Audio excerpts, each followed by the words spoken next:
Veto Power. General rule. All bills must be approved by the President before they become law. Exceptions. When the veto of the President is overridden by 2/3 vote of all the members of each House of the Congress, the President returns the bill with his veto message to the House where the bill originated, which shall then enter the objections at large in its journal and proceed to reconsider it. If, after such reconsideration, 2/3 of all the members of such House shall agree to pass the bill, it shall be sent, together with the objections, to the other House by which it shall likewise be reconsidered, and if approved by 2/3 of all the members of that House, it shall become a law. B. The bill lapsed into law because of the President's failure to act on the bill within 30 days, and C.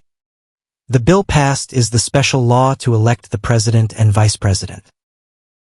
Limitations to the veto power.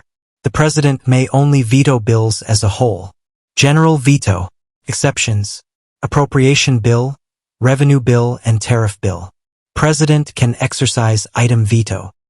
J. Residual power. Section 20. Residual powers.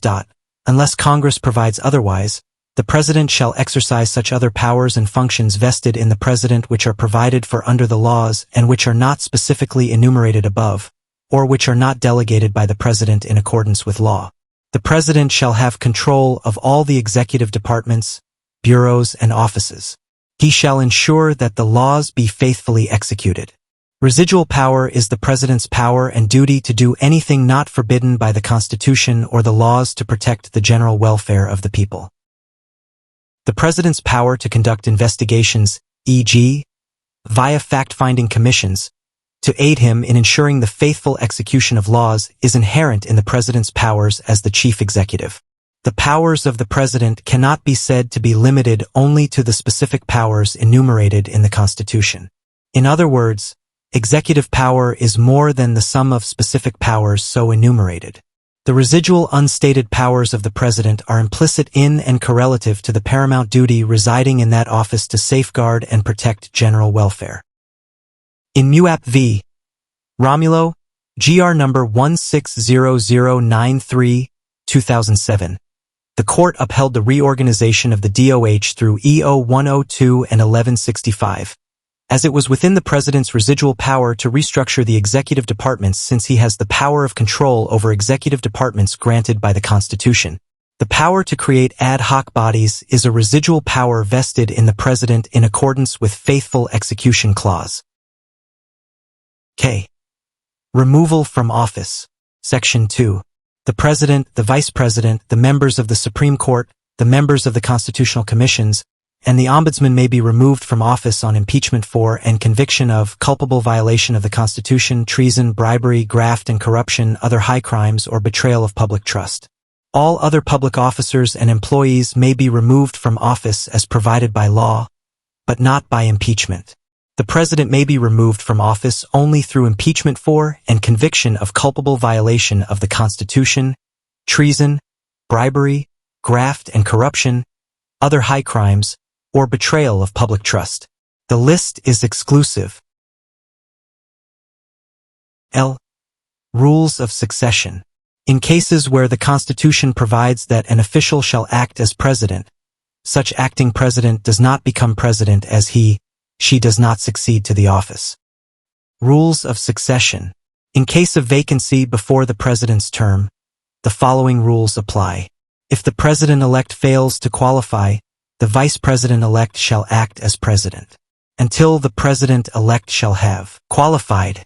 If a President shall not have been chosen, the Vice President-elect shall act as President until a President shall have been chosen and qualified. If the President-elect shall have died or shall have become permanently disabled, the Vice President-elect shall become the President. If no President and Vice President have been chosen, or no President and Vice President shall have qualified, or if both President and Vice President died, or both President and Vice President permanently disabled. Senate President or, in case of his inability, the House Speaker shall act as President until a President or a Vice President shall have been chosen and qualified.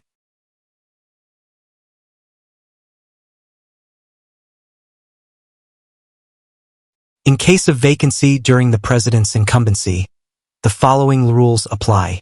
In case of death or permanent disability, or removal from office or resignation of the president, the vice president shall become the president to serve the unexpired term.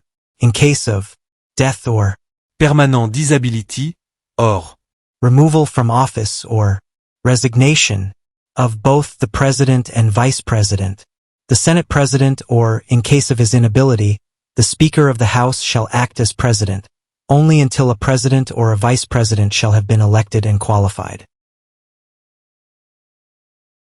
In cases of temporary vacancy, the following rules apply.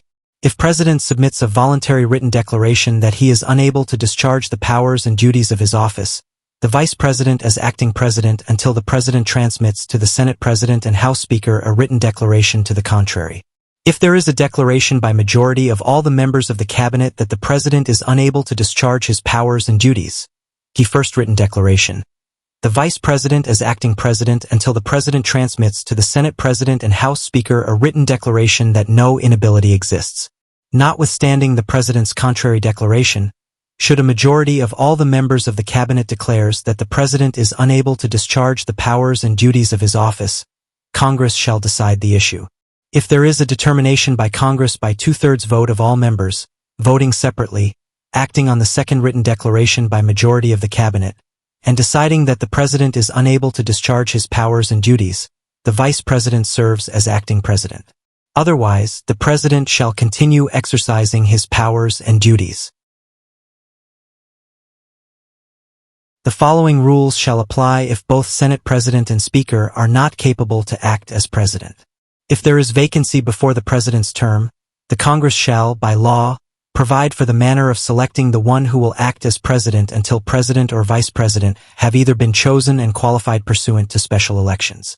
If there is vacancy during the President's incumbency, the Congress shall, by law, provide who will be the acting President until a President or a Vice President have either been elected and qualified pursuant to special elections. However, the Congress has yet to pass a law providing for such manner of selection.